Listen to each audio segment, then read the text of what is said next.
Et bonjour à tous, merci à vous d'être là pour cette nouvelle vidéo. Le mois d'octobre ayant commencé, il était temps de vous présenter mon bilan lecture du mois de septembre. Comme vous pouvez le voir, ce mois de septembre a été quand même assez prolifique. Le mois dernier, je vous laissais avec mes deux lectures en cours, donc qui étaient Labyrinthe de Franck Thillier aux éditions Fleuve Noir et Lucinda Riley, Les 7 sœurs, la sœur à la perle aux éditions Le Livre de Poche. Donc je vais tout d'abord vous parler du Franck Thillier. J'ai donc terminé assez rapidement ce livre qui fait 270 pages. C'est la suite et fin de la trilogie qui commence par le manuscrit inachevé et qui se continue avec Il était deux fois. Donc dedans on va retrouver le personnage de Julie Moscato qui est une jeune fille qui a disparu et on suit son père en fait de Gabriel dans le tome précédent qui enquête sur sa disparition. On a une résolution à la fin d'Il était deux fois et quand on commence celui-ci, on est censé savoir ce qui est arrivé à Julie. Donc en fait on suit elle ce qui se passe à partir du moment où elle est kidnappée. Et on va la suivre donc dans cette séquestration. En plus de ça on va suivre d'autres personnes. Il est précisé dans la 4e couverture qu'on va suivre la journaliste, la psychiatre, la kidnappée, la romancière. Donc c'est vrai qu'on va rencontrer toutes ces personnes dans ce livre et elles vont toutes avoir un sens avec l'intrigue. Le titre labyrinthe parce que très souvent le labyrinthe est représenté dans le livre à travers différentes personnes. Il va être au centre de l'intrigue et j'avais entendu parler lors d'une émission où Franck Thillier était présent qu'en fait c'est un vrai labyrinthe, donc on peut vraiment essayer de partir du milieu pour trouver la sortie. J'ai pas envie d'écrire sur mon livre donc je le ferai pas, mais je trouve ça intéressant, pourquoi pas un jour à l'occasion le photocopier pour essayer de le faire. Donc concernant mon avis sur ce livre, j'ai beaucoup aimé, je l'ai préféré à Il était deux fois que j'avais trouvé un peu alambiqué sur la fin. Là je l'ai trouvé vraiment très bien fait, tout s'imbrique les uns avec les autres et c'est un vrai plus d'avoir lu les deux autres j'ai trouvé parce qu'au moins il y avait plein de choses que j'ai compris et c'est quelque chose que je vous conseille de faire. D'ailleurs pour tout comprendre l'histoire en elle-même, c'est bien d'avoir lu les deux autres. Mais voilà, j'ai été très contente de découvrir celui-ci de Franck Thillier. Ensuite, j'avais en lecture audio donc La sœur à la perle, qui est le 4e tome de la saga des 7 sœurs de Lucinda Riley. Dans celui-ci, on va suivre Sissi, qui va partir en Australie, dans le bush australien à Broome, sur les traces de son origine familiale. Donc l'action de ce livre commence comme tous les autres, avec où elle apprend le décès de son père adoptif, et qui lui communique donc des traces GPS en lien avec son adoption. Et donc la jeune femme va se retrouver en Australie à découvrir son histoire, à découvrir un peu ses origines et voilà, ça a été une très bonne lecture, j'ai passé un très bon moment en lisant.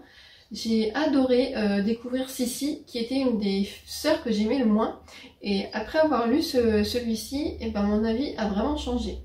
Donc voilà, je suis contente, ça m'a permis d'avancer un peu cette saga qui était en latence depuis un petit moment et voilà, donc je suis très contente. Ensuite, j'ai enchaîné avec une petite romance. J'ai lu Falling Again de Morgane Montcombe aux éditions New Romance.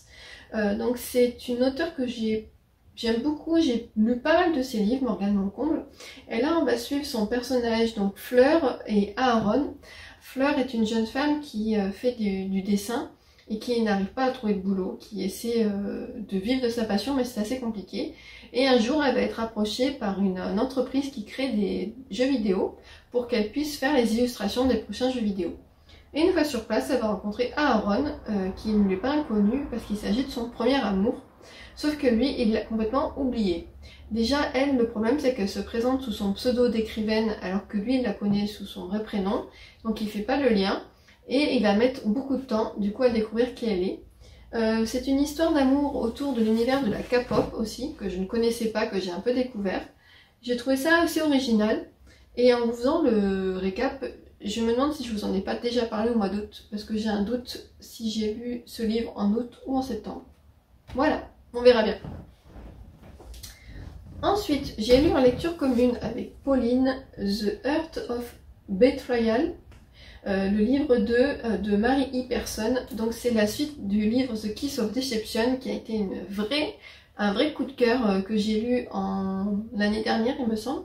Et donc dans celui-ci on va retrouver Lia, donc, qui est la princesse d'un royaume qui qui devait, alors je vais vous expliquer le premier tome, en fait Lia devait se marier avec le prince d'un royaume voisin pour une raison de diplomatie, sauf que le jour de ses noces, elle s'enfuit avec Pauline, sa dame de compagnie et sa meilleure amie, et elles vont se réfugier dans une ville plus loin dans le royaume. Mais une fois sur place, le prince et un tueur à gages vont la retrouver, sauf qu'on ne va pas savoir tout de suite qui est qui, et donc l'histoire continue avec ce questionnement, et à la fin on laisse Lia dans une position assez précaire. Le deuxième tome, on la retrouve dans un nouveau royaume avec cette situation précaire, et on va voir comment elle va faire pour essayer de changer la donne. Je peux pas vous en dire plus comme c'est un tome 2, je voudrais pas trop vous en révéler, juste que je suis très déçue parce qu'en fait je pensais que c'était une duologie et c'est une trilogie, et j'ai pas de date pour le tome 3. Donc voilà, j'aurais aimé enchaîner avec le tome 3, mais je sais même pas quand il va sortir, donc voilà. Après la fin pourrait presque terminer comme ça, en sachant que ça complète une duologie qui s'appelle... je ne sais plus comment elle s'appelle, j'ai que la moitié du mot, donc je voudrais... Dance of Seas, un truc comme ça. Et je pensais que ça pouvait se terminer comme ça, mais non, il faut vraiment un troisième. Ouais. Ensuite, j'ai lu un polar, L'homme du grand hôtel de Valentin Musso aux éditions du Seuil. J'ai lu ce livre parce que l'auteur est venu en dédicace dans la librairie où je travaille, alors que je n'étais pas là, donc je ne vais plus le rencontrer, mais j'avais quand même envie de lire son dernier roman. Donc dans celui-ci, on va suivre Randall Hamilton, qui est un grand écrivain célèbre, qui se réveille dans une chambre d'hôpital et qui a tout oublié. Donc il est complètement amnésique, il ne sait pas qui il est, il ne sait pas ce qu'il fait dans la vie, et surtout il ne sait pas ce qu'il fait dans cet hôtel luxueux. À côté de ça, on va suivre un jeune écrivain qui s'appelle Andy Marzano, qui souhaite devenir un grand écrivain, écrire des best-sellers, et qui vraiment galère, il a vraiment du mal, il est obligé d'enchaîner des petits boulots pour vivre parce que il peut pas être, son métier d'écrivain n'est pas encore rentable. Et sa vie va basculer le jour où il va rencontrer Abigail, qui va devenir une source d'inspiration. Alors, ce livre, au début, les 100 premières pages, je me suis dit, ok, où veut nous emmener l'auteur, je comprenais pas trop, je me suis dit c'est un peu simpliste. Et en fait, juste il nous plante le décor et après tout se met en route, tout s'imbrique. Il y a une partie du récit que j'avais compris, une partie que je n'avais pas compris, que je n'avais pas vu venir. Et j'ai été très contente de découvrir ce livre de cet auteur. J'avais lu l'année dernière Qu'à jamais j'oublie et je pense que j'en lirai d'autres parce que j'ai vraiment beaucoup aimé sa plume. Après celui-ci, j'ai lu en lecture commune Un royaume de chair et de feu de Jennifer L. Armentrout aux éditions de Saxus. Donc c'est un livre que j'ai lu en lecture commune avec mes copines de lecture du Cerbère. C'est la suite du Feu et la cendre de la même auteur, à la même maison d'édition. Donc on retrouve les personnages principaux, donc à savoir Poppy, Hawk, Kerian, je crois que ça se dit comme ça, et bien d'autres. On les a laissés dans avec un petit cliffhanger assez sympa. Ils vont se retrouver dans des situations assez compliquées pour sauver le royaume et sauver Poppy. Donc Poppy est la jeune pucelle, l'élue, elle devait vivre l'élévation pour être auprès des dieux, sauf qu'un événement va faire qu'elle ne va jamais arriver à ce niveau-là, lié à Hawk, bien sûr, et dans ce tome 2, Poppy va être poursuivie pour ce qu'elle n'a pas fait. Voilà, je peux malheureusement pas en dire plus parce que c'est un tome 2. C'est une quadrilogie, il y a donc 4 tomes, les 2 autres ne sont pas encore sortis, je ne suis que tristesse. Parce que celui-ci je l'ai lu 2 mois après avoir lu le tome 1, donc c'était vraiment frais dans ma tête, et là le tome 3 il n'est pas annoncé, donc voilà, c'est horrible. Voilà, beaucoup de tristesse avec les sagas. Ensuite, j'ai été contactée sur mon compte Instagram par les éditions Lattès pour lire Maman à moi de Valérie Bonneton aux éditions JC Lattès. Donc Valérie Bonneton, pour ceux qui ne connaissent pas, c'est celle qui fait Madame le Pic dans Fais pas ci, fais pas ça. Donc ce livre est assez court, il fait 190 pages. On va suivre l'histoire de l'actrice à travers les yeux de Gaston, son bichon maltais. Donc c'est une histoire vraie, c'est une autobiographie donc à travers les yeux de son chien. On découvre donc ses années de galère, ce qui va se passer avant Fais pas ci, fais pas ça et après le succès de la série. On va la découvrir donc en mère de famille qui va traverser quand même des choses vraiment très dures avec la maladie d'un de ses enfants. J'ai passé un bon moment de lecture, je l'ai lu assez vite, je crois que j'ai lu en 3 fois. J'ai trouvé agréable le style d'écriture de passer à travers les yeux d'un animal, parce qu'en fait j'avais assez d'a priori sur ce procédé, j'avais peur que ça ne me plaise pas, et en fait pas du tout. J'ai trouvé que c'était une lecture touchante, marrante aussi, parce que bien sûr Gaston utilise des termes à lui, et assez bien tourné pour le fait que le narrateur était un chien. Donc voilà, ça a été une très bonne découverte, je suis ravie d'avoir lu le premier livre de cette autre actrice. Ensuite, j'ai lu sur ma liseuse. Alors, c'est ce que c'est éteint ça.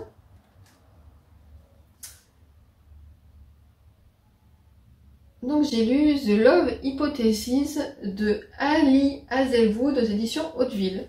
Donc j'ai lu ce livre en numérique parce que je ne l'avais pas je l'avais pas en physique, donc je l'ai acheté en numérique. Et donc là, en fait, dans ce livre, on va suivre une jeune femme qui travaille dans un labo, qui, pour que sa meilleure amie la laisse un peu tranquille, va embrasser le premier mec qu'elle croise dans le couloir, et qui est en fait un des profs, un doctorant qui est insupportable, que tout le monde déteste. Et du coup, elle va se retrouver à négocier avec lui une sorte d'arrangement pour qu'il fasse semblant d'être en couple, pour que elle soit... pour que sa meilleure amie sorte avec un ex à elle, qu'elle la laisse tranquille, on va dire. Et lui, ça l'arrange par rapport au doyen qui veut lui geler des subventions parce qu'il envisage de changer d'université. Et en fait, on va suivre cette histoire, donc comment il dit, il y a un terme pour ces histoires-là, je sais plus, comme quoi c'est un rendez-vous manqué, truc comme ça. Et on va les suivre tous les deux, donc ils vont essayer de faire semblant. Et bien sûr, c'est une romance, donc la fiction peut devenir réalité. J'ai bien aimé. Après, je comprends pas forcément l'engouement qu'il y a autour de cette romance parce que j'en ai déjà lu d'autres qui étaient bien mieux. Là, on est sur une histoire un peu... L'histoire est bien trouvée, mais la narration est assez simple. Il y a une grosse scène spicy qui arrive d'un coup. Alors là, je me suis dit, waouh, mais tout le début de l'histoire laissait pas présager ce genre de choses. Donc là, ça m'a un petit peu perdu. Je me suis dit, ok, d'accord, je pensais, ok. Et puis après, on continue sur l'histoire. Donc voilà, c'est le déroulé principal d'une romance, mais ça a été une assez bonne lecture. Et ensuite, ma lecture en cours, je suis en train de lire La maison où je suis mort autrefois de Keigo Higashino aux éditions Actes Noir, Actes Sud. Je lis ce livre dans le cadre de mon challenge de l'automne, lire un auteur inconnu. J'ai jamais lu cet auteur. Donc c'est du polar japonais. On va suivre Sayaka Kurakashi et le narrateur, qui est un homme, je ne sais pas son nom. Et en fait, la jeune femme, donc Sayaka, va s'orienter vers lui pour qu'il l'aide à retrouver une partie de son passé qu'elle a oubliée. Et pour ça, ils vont se rendre dans une espèce de maison dont le père de la fille a laissé des coordonnées. Et ce qu'ils vont y découvrir est assez étrange dedans. Cette maison semble s'être arrêtée d'un coup. Les horloges indiquent toutes la même heure, les objets sont posés comme si la personne allait revenir dans 5 minutes, sauf que tout était recouvert de poussière. J'en suis page 111 sur 250, donc je pense le lire assez rapidement.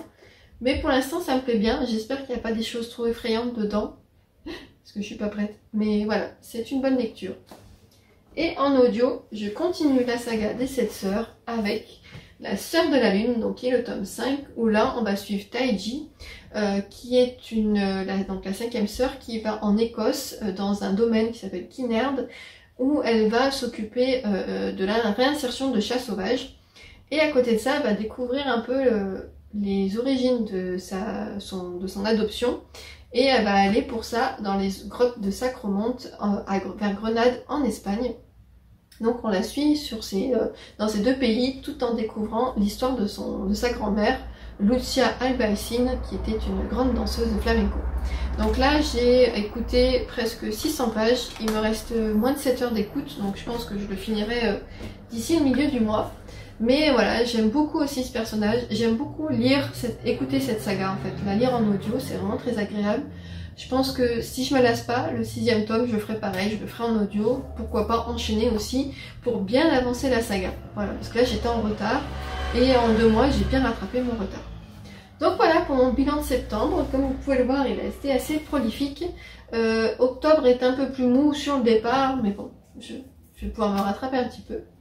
Est-ce que vous avez lu certains des livres que je vous ai présentés? Qu'en avez-vous pensé? Et vous, qu'avez-vous lu pendant ce mois de septembre? Sur ce, je vous remercie d'avoir regardé cette vidéo et je vous dis à très bientôt.